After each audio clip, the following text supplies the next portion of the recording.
The Rescuer's Blessing. In the bustling streets of England, John Thompson was known as a successful businessman, respected and admired. But a trip to Nigeria would forever alter his life in ways he never imagined.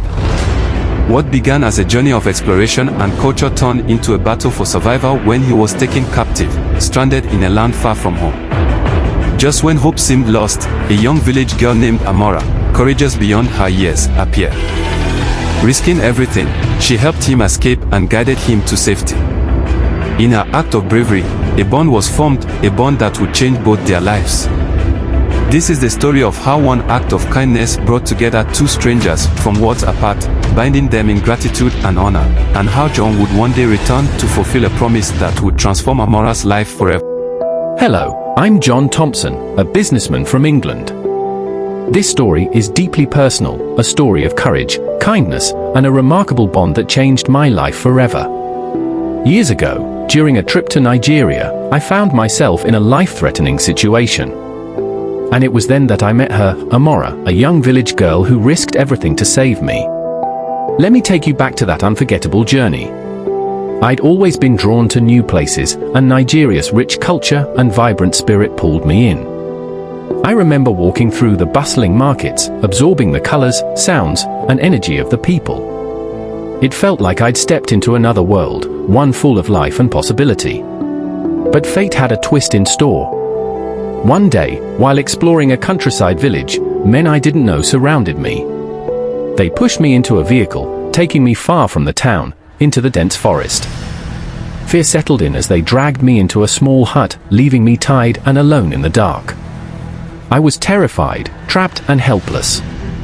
Hours passed, and all I could do was listen to the sounds of the forest outside. I had no idea what they planned for me, but I knew my chances of escape were slim. It felt like I was staring into an endless abyss. I couldn't believe it. This girl, Amora, looked no older than 15, but she spoke with a calm determination that gave me hope. She promised to come back under the cover of night and get me out. I could see the risk in her eyes, but she was resolute. That night, I waited, my heart pounding. Finally, Amora returned with a small knife.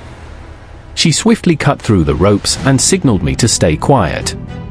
Together, we crept out of the hut and into the darkness. We moved quietly through the forest, guided by the faint light of the moon. Amora led the way with practiced steps, her presence calming my fears. Despite the dangers around us, I felt a strange sense of hope. Finally, we reached her village. Her family welcomed me with kindness, offering food and shelter. They had little, but their generosity was immense. I felt a gratitude beyond words. As I recovered, Amora and her family shared stories of their lives, their struggles, and their hopes.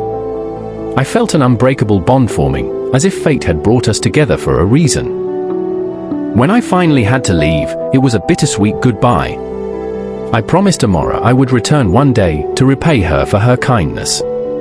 She only smiled, saying that saving me was reward enough.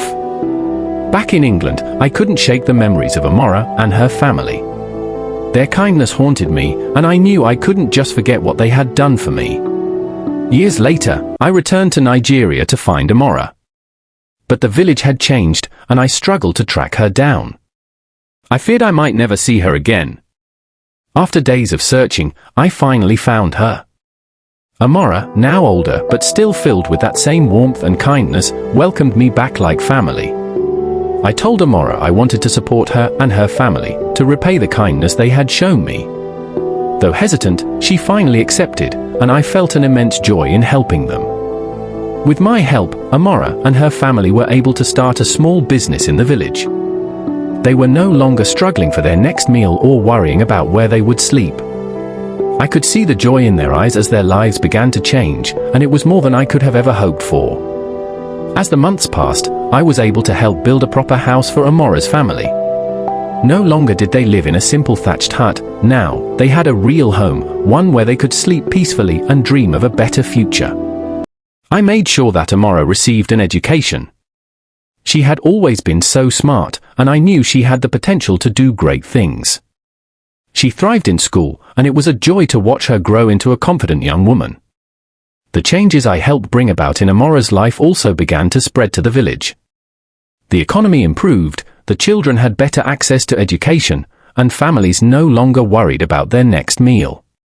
Amora's family became a beacon of hope for the entire village. As I left Nigeria once again, I knew that the bond one shared with Amora and her family would last forever. What started as a moment of fear and danger turned into a story of hope and transformation. I'd learned that sometimes, it's not just about what you can give, but it's about the lives you touch, and the love you receive in return. The story ends on a hopeful note, showing that even in the darkest moments, there are people willing to help, and in return, kindness can change lives forever. The bond between John and Amora's family serves as a testament to the power of love, courage, and human connection, no matter the distance or culture.